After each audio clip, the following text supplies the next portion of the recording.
Hello, Feminine Roadmappers. Welcome back to Feminine Roadmap Podcast, the podcast that helps you navigate the challenges and the changes of midlife and empowers you to live a more vibrant second half. If you find us on YouTube today, don't forget to ring that bell so you don't miss any more of these conversations. And if you're on a podcast platform, please don't forget to subscribe and share this content so more amazing women can listen in with us. Today, I am sharing a friend that I met 4 years ago at Pageant of the Masters. I fell in love with a piece of her art, and I visited it every night I was there, and she and I had some wonderful conversations. Today, she's going to be talking about her life and how she started out of high school in art school, but ended up in a traditional journey of work. And eventually, she had a terrible burn accident that brought her back to art after a year of recovery. And I wanted to share her story with you. Who am I talking about? I'm talking about Lynn Hiner. She is a fine artist and a wonderful human. And I'm so grateful, Lynn, that you came on the show today. Thank you, Gina, for having me. Seriously, I'm privileged to be here. It's, we've already talked for 30 minutes before we hit record. And I thought, poor woman, she probably has a life to live. And I just want to sit and hang out. So why don't we jump right in and tell us a little bit about your story, Lynn? Well, to start off, I guess I will just dive into the deep end and say that in most of my life, I was either creative or an athlete. That was really the whole first half of my life. And at the point when I went into art school, I thought that that's what I would do. My dad always said, if you're going to make a living at art, find a way to do it well. And I thought I was going to be an interior designer, but I ended up leaving school early and jumping into the workforce so I could live on my own. And that's how I met my husband. That's where I I already had a passion for cars, but I did work as a trade show manager in the auto racing industry, and just really had a great time in my youth, because that was really until I was 30.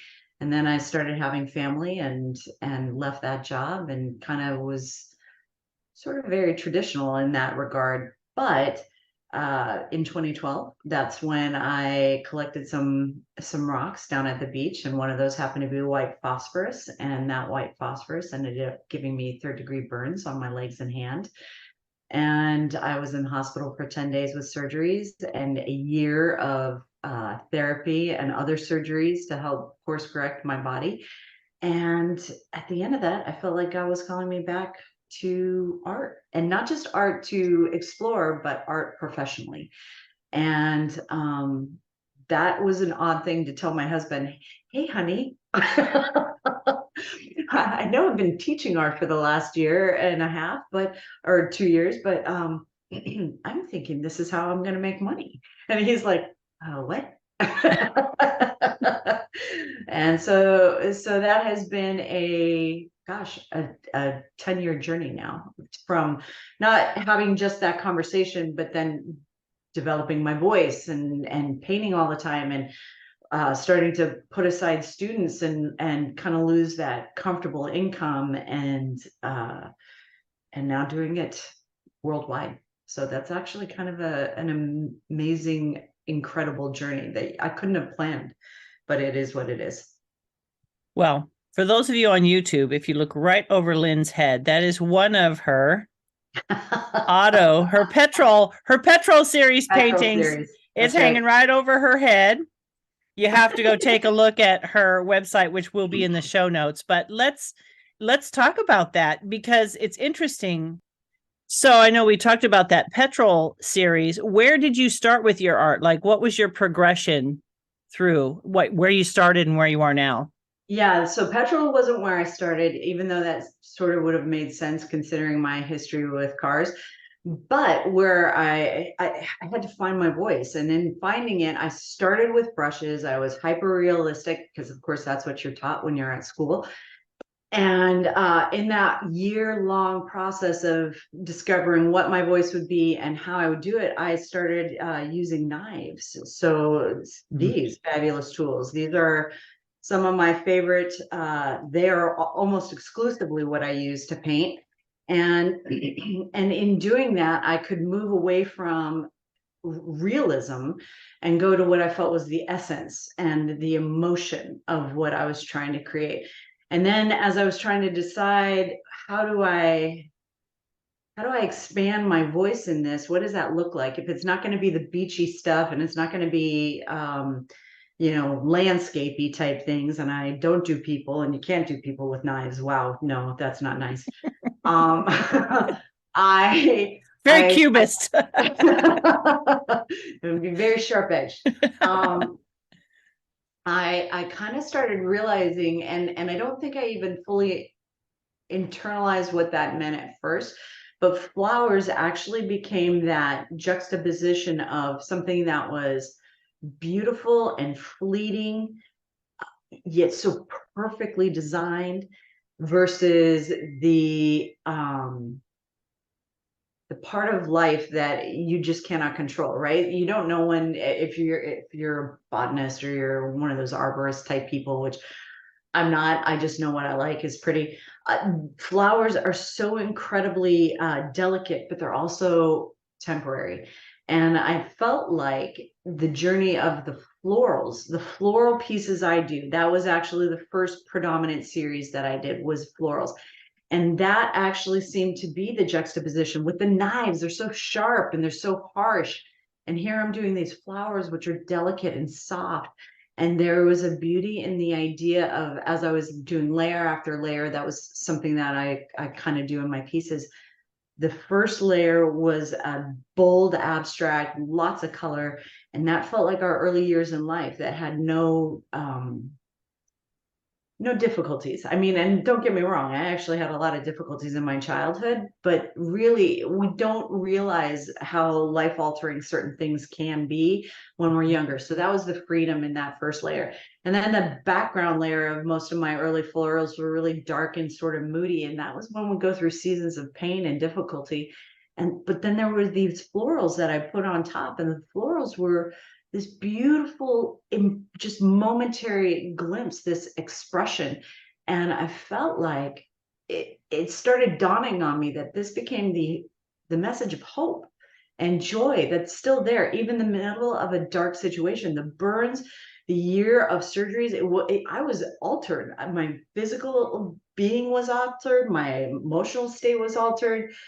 Um, all these things that you cannot help, because some things just get thrown at you. Obviously, we do also make choices and that can alter it. But this was the message. And I felt it became my conversation with God about the journey of art, the journey of life, the journey of this burn, and then even other things that might be relational. And I will say emphatically that the I was so prolific that first year, once I decided this is going to be my voice and my genre, that I probably did, oh gosh, at least 150 paintings in that first year. Once I figured that out, it was just a pouring out of everything.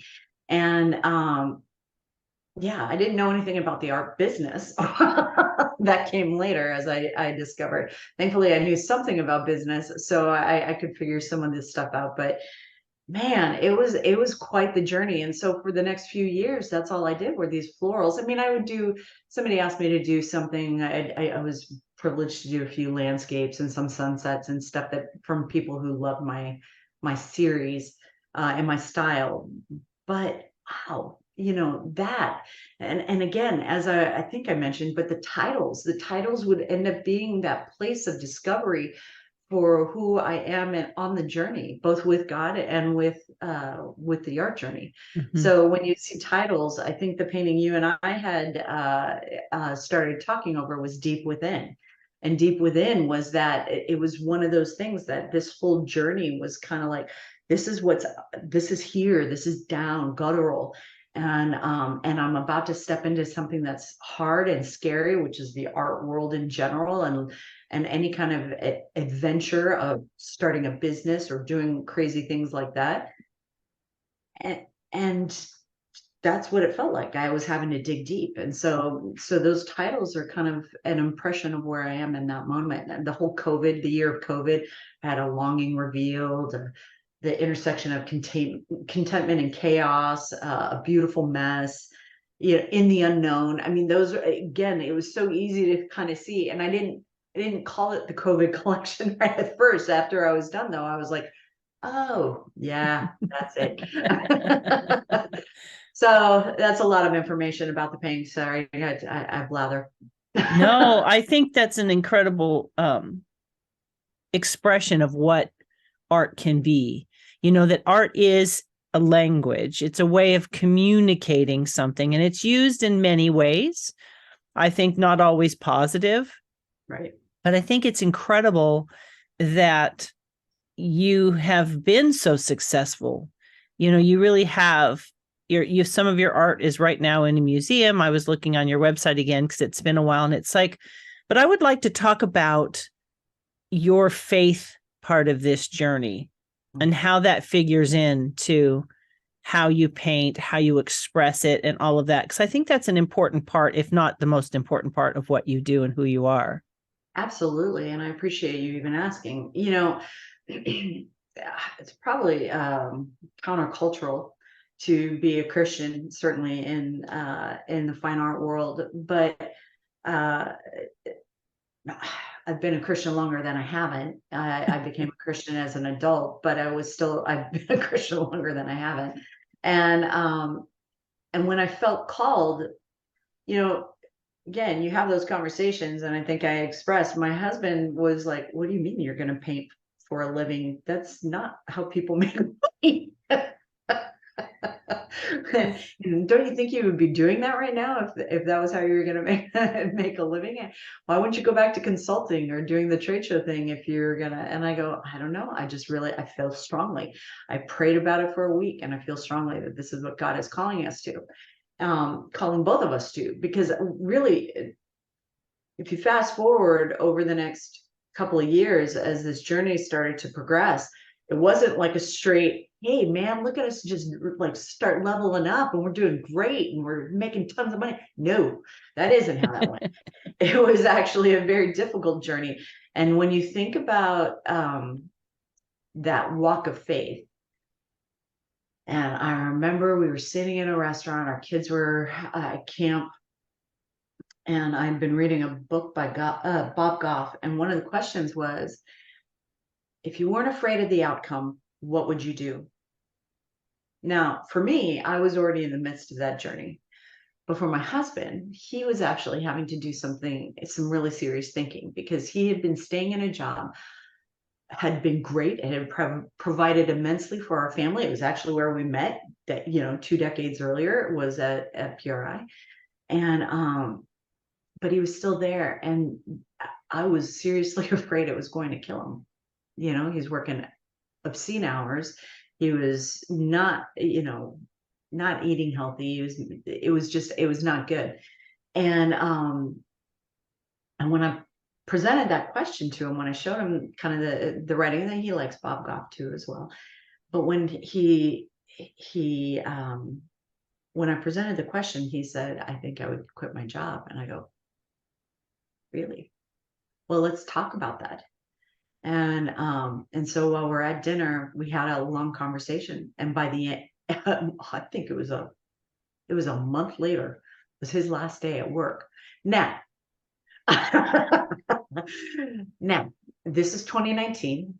Some really great things that happened in my sweet little sphere of art things, but by no stretch of anyone's imagination was I making his income. And yet, the second he stepped away, God completely blessed our journey. And it makes me emotional even now. I could not have imagined what would happen in the months that transpired. Is it a lot of work? Absolutely. But the fact that God is constantly showing up when we step out in faith and when we are obedient to his call, I just legitimately think that God was just waiting for Rob to step in at that journey not with me, but just in general with him, actually, in a new and profound way. And it has not always been easy. It has not always been like that in the growth of it. It has been down and up. Wow, COVID down and up. And but he keeps showing us every time we step in faith and obedience, that to me, it's like we want to build monuments to that. We celebrate, sounds weird, and our kids thought it was a little weird, but we celebrate the anniversary of my burn incident, because even though God had been there in such profound ways in advance of that, here we are. We were launched onto a very public stage after the accident, and I was, you know, yeah, I think I said I was a creative and I was an athlete, and both of those things you kind of have a big ego for a lot of reasons. You kind of have to if you're going to have the bravado to be an athlete and an artist. But because I know that about myself, and God says, you need to really harness your pride, I go, don't ask me to do this, Lord. I cannot do that which is already just a hard road for me already. And I can have a major ego if given the opportunity. I was so afraid that if he put me in that position, I would just constantly be going, yeah, I'm amazing. and and really, that has been my battle. That has been a battle the whole way through. And every time I kind of keep that in check, he is so gracious to me. God has been so gracious to me in this journey. And it's just that humble reminder that it's not about me. It is always about God. And that I get to be a part of it is actually kind of a big deal. So What is I your don't know if husband that doing? fully answered your question about the faith journey part, but yeah, that's kind of been my faith journey in this. I would say yes, because I mean, you and I had talked before, so there was this conversation around what it was for you to step out in faith. That was our original conversation. Yeah. And that's what stuck with me, because I thought, anything that we do that is worthwhile costs us something, it seems like. In a big way. Like I think, well, even you and I were talking earlier, in order to be successful at this, oftentimes I find myself, I do what I know, which is I work hard. I work very hard for that.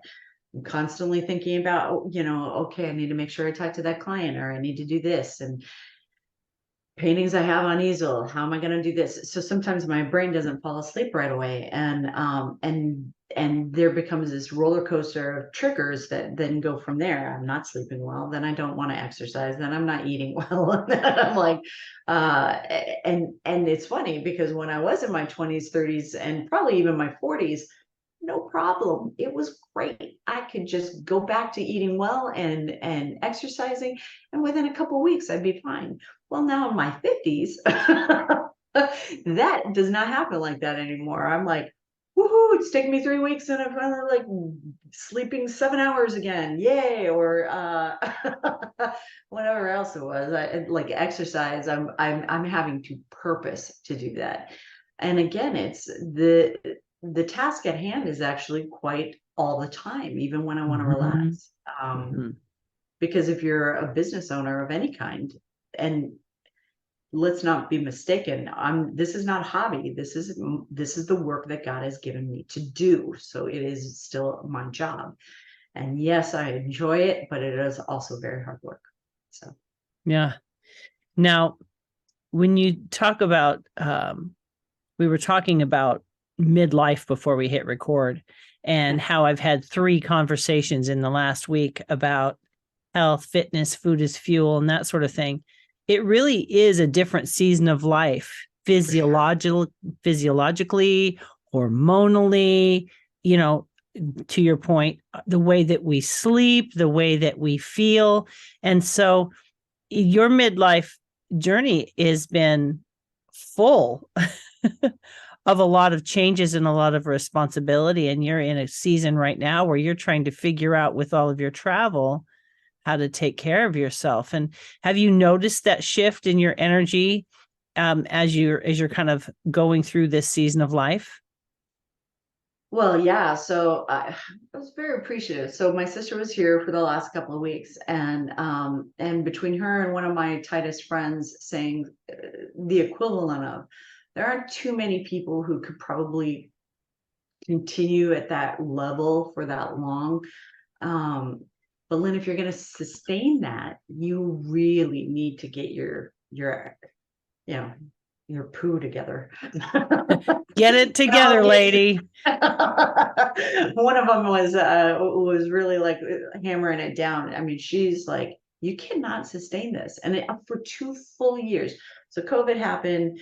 Well, 2019 was a banner year. We saw how God was going to move and work and do amazing things. And as Rob left his company, it wasn't immediate that he was going to start working with me. He actually was like, man, this retirement thing, this is awesome. And I can just come in and hang out with you at the festival, and I can just travel with you and have lunch with my friends and go surfing. And I'm like, okay, so I'm gonna have to hire somebody. I'm gonna have to hire somebody like right now, because I can't keep doing both the business side of things and the art side of things.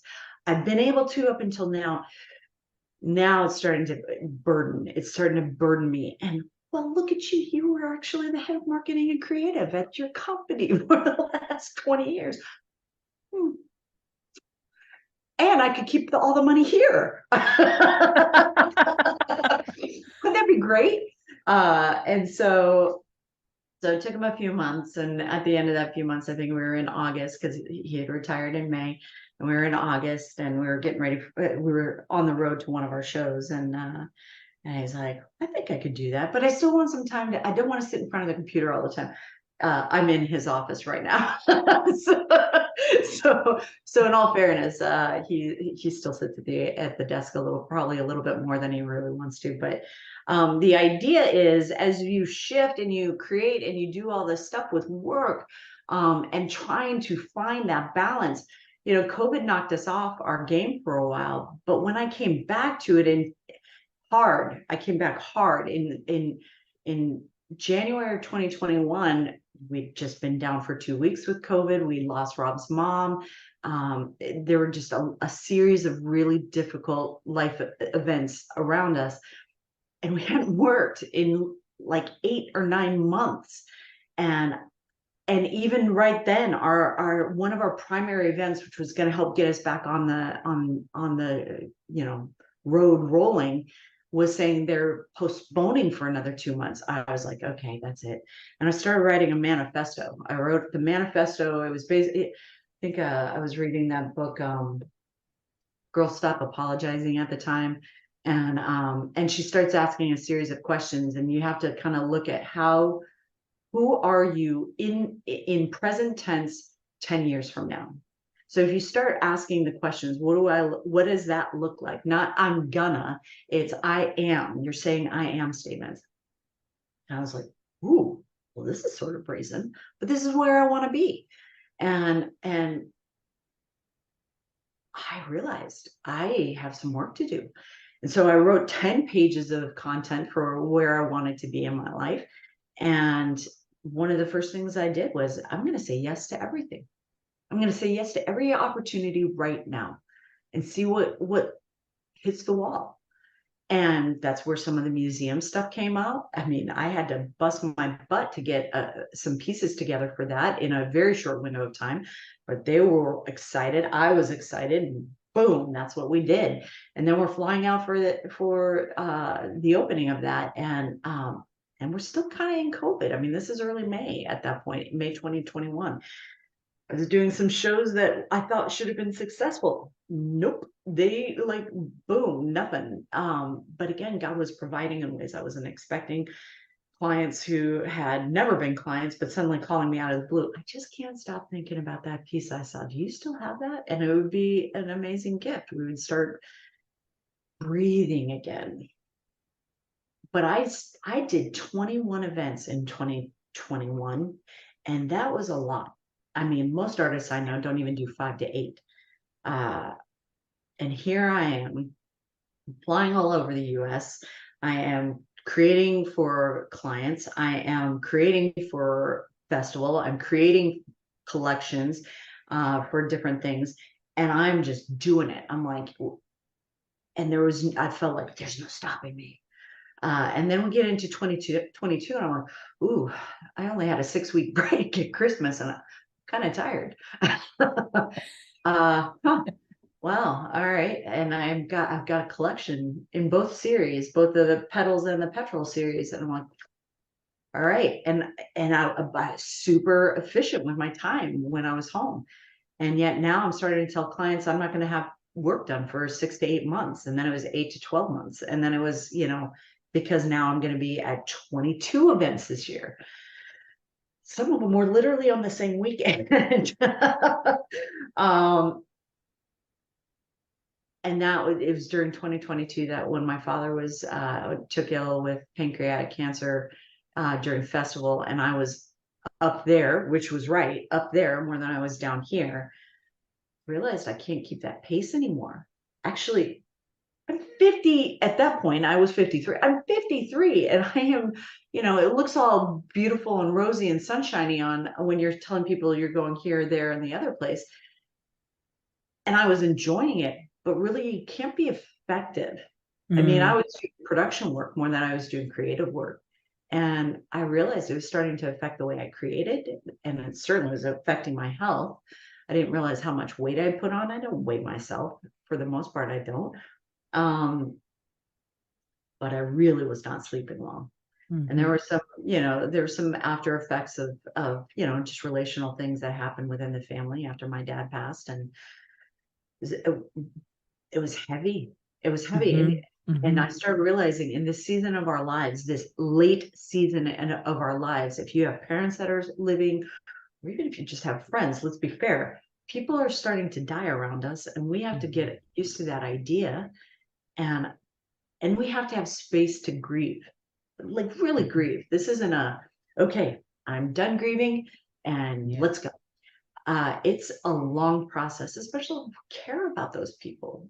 So, needless to say, one of the things I said to Rob after festival was over with is, I don't know if I could do another summer. But because I'd been in such a pattern of saying yes, it didn't dawn on me that God was going to take that away from me if I had just gotten because I'd been one of the, it sounds cheeky and it's not meant to, but it was one of their top scored artists for the last 3 years. So I'd been getting really good spaces at the festival and stuff. So to go from being one of their top scored artists to suddenly I was being sent a letter the day after my dad passed that I juried out. I was like, okay, I don't even have the space to think about it. I'll go through physical jurying, which is a part of the process. I'll go through physical jurying in January. I'll still try out. And one of my very dear friends said, but why? Isn't that kind of God's indicator to you that if you need space in your life, you need to just let the door close for the year? And I'm like, yeah, but that just feels, irresponsible, I think is what I said. Right. Irresponsible. It wasn't irresponsible. It would have saved me a lot of heartache, because in January, I actually finished 2 pieces that I've considered some of my best work in years. And then on this pouring, rainy, horrible day, we're driving into Laguna. I'm like, why did I agree to do this? Why did I agree to do this? This is it is the most horrid weather. I've got some of my best pieces. What if God actually does really close this door? Well, but they are really good pieces. I feel confident that I could get back in with these. I did not get back in with them. So then I had to sit with that grief journey a little bit and the ego part that was just punched in the gut, and start kind of figuring that out. And then I was like, wait, didn't I say I needed to slow down? What else have I got on my calendar this year that is going to kick my butt again? And so we looked at the end of our schedule. We looked at the year ahead for 2023, and we still had 22 events on the schedule. And in Rob's wisdom, he kind of says the hardest events for us are those one-dayers. They can be very successful events, but they're very challenging to do. There are a lot of wear and tear on us. Can we knock some of those out? All of a sudden we're down to 20, or I think we're at 18. And then there were a couple of significant events that were like, now, why are we still doing that? That doesn't actually make sense for us anymore. And so we cut off a few more and we were down to 11. But then I made the mistake, well, not the mistake. I actually think it's going to be a good thing, but we had been talking to some folks in the UK for a few years and wanting to do these events. And so I was like, well, now we have the summer open. Let's look at this as an option. Can we do it? And it really came down to, well, if God's going to provide immeasurably more than we can hope or imagine without the summer sales, then let's just give it a go. And we have to step out on faith now to start organizing and figuring that out. So now we're going to the UK. So we went from 11 back up to 15, but but that's part of that. Oh, that's a lot of words just to say we're finding balance. I am finding balance. I'm home for 6 weeks at a time when I don't feel pressure. I actually can have my sister visit. I can go to dinner with some friends. I can actually, be the human being I have loved being, which is social. I am a social person by nature, and creating is creative again. So for that, I got some of my projects going. I've got some very big projects going in my very tiny studio, and we'll see how that hashes out over the next few weeks before we get on the road again. So, it is true. I totally resonate with what you said about how this season of life is so strange. It's, as women, even men, our bodies are changing. The way we feel about the life we've had so far is changing. To your husband's point about work, my husband is going through that right now. And then you have your parents who are aging and passing. During COVID, we lost my husband's mother. And before COVID, his dad had died suddenly. And we had a lot of responsibility. And it's such an interesting time.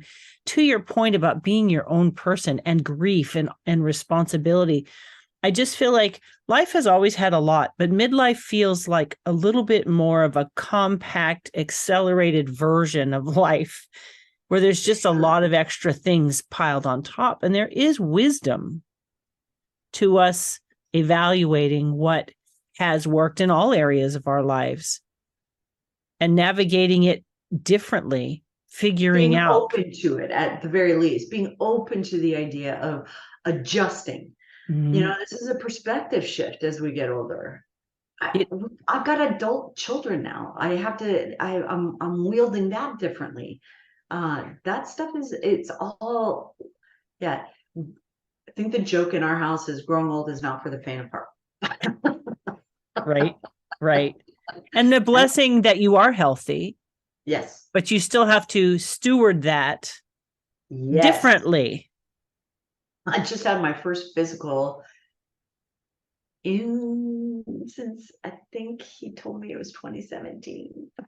My doctor, he's like, oh, Lynn. You're like, remember me? Yeah. Hey, buddy. I mean, I was still doing the girly doctor stuff. I was taking care of that. That just, to me, that like kept the pipes and everything. Okay, just at least I'm seeing you. That's my one navigator. But I hadn't had blood work in 5 years. I hadn't had a mammogram in like 7 years. Oh my word! I was getting an earful from him about that. And then, of course, everything came back clear, not of course, but thankfully it came back clear, which was like, thank you, Lord.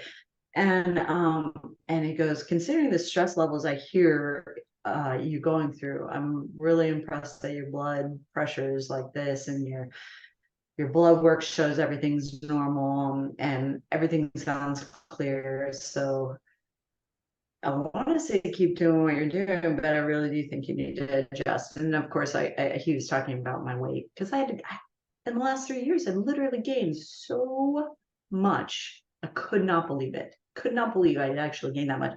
You don't exercise, you're not sleeping well, and you're just eating what you can eat at 10 o'clock at night. It's amazing. It starts to affect you. Yeah, and I had mentioned the same thing before we hit record, as I talked to different women about just midlife biology in general. Everything's changing. So what worked is no longer working. But you know what someone said to me this last week, upcoming podcasts, is our 20s, 30s, and even 40s, we're borrowing from the future of our health. So our decisions physically, the amount of stress we take in, the way we treat our bodies, like if you get really into like the crazy dieting crazes or the fitness crazes, the body has a resilience to it, but it's impacting your future body emotions and physiology. Yes. So it's not an endless resource that we can just constantly take advantage of. And so not that you are, but it's so easy if you're moving at a pace. Yeah. But it's one of those things yeah. Midlife is like, okay. Yeah. Well, midlife is that point where it's like, okay, now we do have to think about how are we eating? How are we sleeping? You know, what's actually working for us? And we have to be gentler. You know, that pace, I think that pace possibly can be kept up by some people. It's not that that's a bad thing. It's just knowing, right? You figuring out with your husband, is this really the best thing in this season of our lives? Agreed. And I think so maybe because it was so I could feel a hard good gravy. I don't know anxiety. Like a lot of I've heard people talk about anxiety. I have not experienced that through a lot of my life. But after that month of when my dad passed and stuff, and with the relational shifts that had happened in a couple of spots, like I had my jaw, I couldn't even open my mouth because it was so tight, and I didn't realize I was clenching it. I didn't even understand that was a thing, like really understand. I had heard people talk about it, and my chest was, I couldn't breathe. And I was like, what is going on? What is this craziness that's happening to me? And again, my very dear friend was like, that's your body's reaction to the compounding stress and intense emotions you are feeling right now. And love, you need to have the space to kind of start processing what's going on. And truly, by God's grace, we had an event in October that I was supposed to go to, and I said, I can't do it. And he says, I'll go. And of course, I feel that pressure because most people want to talk to the artist and they want to know you, but I had to let that go. And he took it, and I was home for the whole month of October, which is very unusual. That's usually some of my busiest time. And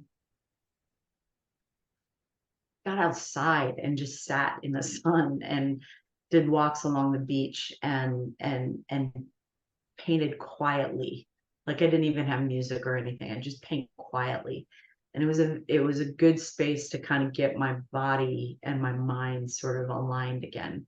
That's really crazy. I never would have even considered that when I was younger, but all of a sudden you have to listen. You have to listen to your body, which actually means you have to stop and pay attention. Okay, how am I feeling today? Which seems so self-serving. And if you're trying to be a person who's mindful of others, that actually feels very self-absorbed. But in that moment, I had to. I was struggling, and I did a talk to a group of women one time about putting the face mask on. You have to. I travel a lot, and I know this speech practically in my sleep. But at the point when they say, put your mask on first before you can help the person next to you as far as your oxygen mask, I was in that moment having to put my oxygen mask on and forego looking around for a minute and saying, how can I help? Still an important question to ask, how can I help? But in that moment, I had to take care of some business personally. And it's been good since. Even though, again, I would have probably said yes to things that I would have otherwise, until God shut that door for me. Wow. I mean, I think that was probably how I finished the year well, because I was not going to be finished the year well if I was staying in that same space. We have to love each other. Like we have to genuinely love ourselves enough to say, hold on a second, is this actually a good choice? Mhm. So that's what I'm trying to figure out now. It's a transition because Yeah. we have been very busy up until this point, haven't we, as women, just naturally caregiving and providing and taking care. I'm talking about emotional provision, emotional support to our friends, our family, our children, our husband, whatever. And there's a shift that happens in this season of our life, and you can feel it. And then you add grief on top of that. That's a whole another animal. And just to speak to that for a second, it's such a cultural anomaly. I think it's predominant in the US and probably most Western countries. But the idea that being busy actually is the signifier of success. Yeah. Golly, man, I wish that would just go away for a heartbeat. Because we believe we have to say that. Now, some of us really are genuinely busy, but I would love to say, oh, yeah, you know what? I slept until 10 this morning. I want to get to that headspace and then I just had the most beautiful time in the studio, and it was so clever and creative and amazing. And, I think I might take a siesta. I adopt all the cultural things I know and just go, yes. And then I think I'll have a glass of wine now, because it's 5. Well, to your point, there needs to be days like that, I think. Oh, definitely. I think that's the whole idea, is that if we would stop feeling the incessant need, to show that our lives are perfect, because they aren't, they are messy. Life is messy. And when we start actually, I straighten my hair a little bit for you. This would not be how it would normally look today. I'd have my hair in pigtails. Yes, I'd have my hair in pigtails. I'd have my work shirts on because I'd be down in the studio. I wouldn't have makeup on. But those are real things. And of course, when do we start being real again? When do we start being authentic again with each other? And saying it's messy and it's hard sometimes. It is messy and it is hard sometimes. And we don't mention that and start getting real with ourselves and with others. I think we are going to create a generation of young people who think that your life is always supposed to be lived in front of a camera. And the reality is the beautiful parts happen outside of being in front of a camera. As I say this with my iPad right there and my phone right there and camera. Hypocrite. Well, there's definitely a time and a season for everything. And one thing is not necessarily bad, but everything in balance as much as possible. Again, perfection is not the goal. It's that progress toward the balance. That's the progress toward the healthiness in the way we think and the way we spend our time, in the way we invest in our relationships. And to your point, the way we invest in ourselves. There's this huge movement right now around self-care and self-love. And I think even that gets out of balance sometimes. So I feel like there's this, what you were talking about is the more balanced perspective, where it's like, in the context of my life, yes, am I taking care of my essential need for rest, connection, creativity, relaxation, and those things, and making sure that they happen? Because there is something to being creative. Oh yeah. And I'm not saying everyone's an artist, but people create with food, or they create in their garden, or they create in their art, around their home and the way they decorate, or maybe they're creating events for their friends. But just being able to do something with that side of our brain is so powerful in expanding us as women and helping us to, I think, reflect the character of God, because the first way we meet God in Scripture is God as creator. So our creativity is a divine expression. It's like something we absolutely need. I feel it's like breathing. Well, to that point, oftentimes when I was teaching, and even adults, one of the things, I can only do stick figures. I go, here's the funny thing about that. God shared attributes with us, and creativity is one of them. That is why we have 2 hemispheres in our brain. One side is specifically for all the numbers and logic and all that other stuff. The other side is all about the creativity. And if we can actually just be reminded that our childlike selves did not fight that. We did not fight that. We embraced it. Oh yeah, let's build sandcastles. Well, guess what? That's a creative, and actually it's also it's both a left and a right brain feature. We are innately meant to do those things. We are whole when we do those things, and when we don't, it just kind of messes us up. So yeah, I tell everyone you're a creative being. It may not be like how I create, but you are creative, and how are you tapping into that? It's such an important thing. And it's a message that a lot of women, I'm finding it's in their heartbeat to find a creative outlet, like it's coming back in midlife, or they're recognizing like, oh, I might be interested in this. You know what I mean? It's very fascinating to see how creativity is actually rising in the hearts of people. They don't always know what to do with it, but it is interesting to see how. Well, it's not meant to be everyone's profession. Right. And I think that's what, like when I was, again, and go back to whatever that was, I think I stopped doing it in 2018. I used to do these things called paint and play. And paint and play was where adult women would bring their wine, but instead of a directed painting, I wouldn't say, okay, we're all going to do the same painting. I'd say, come with a reference or two. And I'm going to give you a canvas on all the paint you could possibly need to do that painting. You're going to have 3 hours. You may not finish it, but you're going to have plenty of time to do it. That'll help walk you through it. There are women who were so resistant. They came with their friends and I'm not happy. I'm here. This is not my specialty. And as soon as they loosened up and they just I said, just let your arms go back and just move. And by the way, don't use a little paint. You can use all the paint you want. Go have fun. And it was kind of like a kid with finger painting again. All of a sudden they would be like, and look at what I did. I was like, yes, see, it's because it's there and you've just been thinking you're so not that person anymore and everything has to be perfect. I go, pretend it's not a masterpiece. Once you can get past it's not going to be a masterpiece, it's amazing how much more fun you can have. Oh my gosh.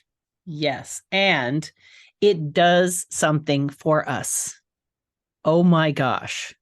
I've seen people go back to actually creating it, like people who might have even gone to art school or whatever. Like literally, they've done that class and they were resistant, and all of a sudden I'm watching them on Instagram or whatever, and they're suddenly creating again. I go, see, go get it. Go get it, sister. Yeah. Well, Lynn, how can people find you and your art? Well, I'm pretty easy to find, at least on my website. Lynhiner.com, Lynhiner is my website. That gets you to all of it, both the pedals and the petrol. Instagram is Lynn Hiner Studios or Lynn Hiner Cars. Same with Facebook.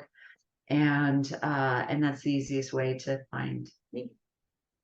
Now, if you were to give 3 kind of anchor points, something for women to really think about in this season of life, what 3 things would you share with them?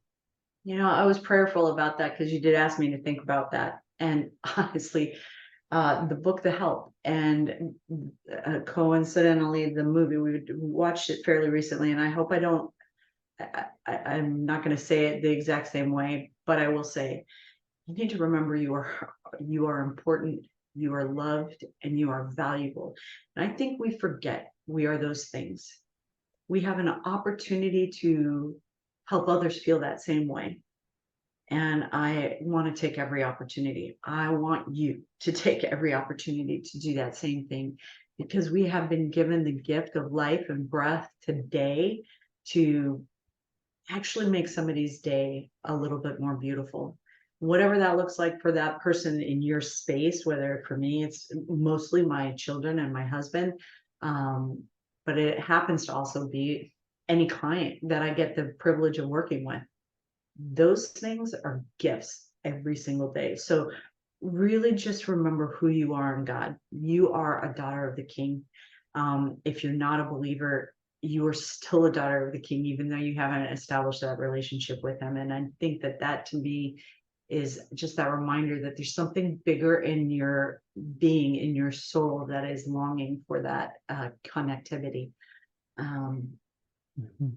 Go be creative. So I think those are kind of all three kind of balled up in one. But go be creative in whatever that looks like for you, because I honestly believe we become more well-rounded human beings when we tap into that.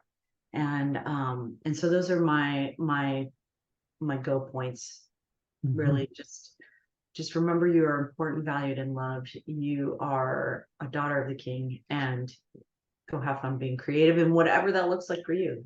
So sure, there's lots and lots and lots of other things, but those are the three that kept bubbling up for me when I was thinking about it. And when I think about creativity, I always think, to your point, if we can remove the expectation of an outcome and just lean into the process and the joy of creating, that's where I think the magic is.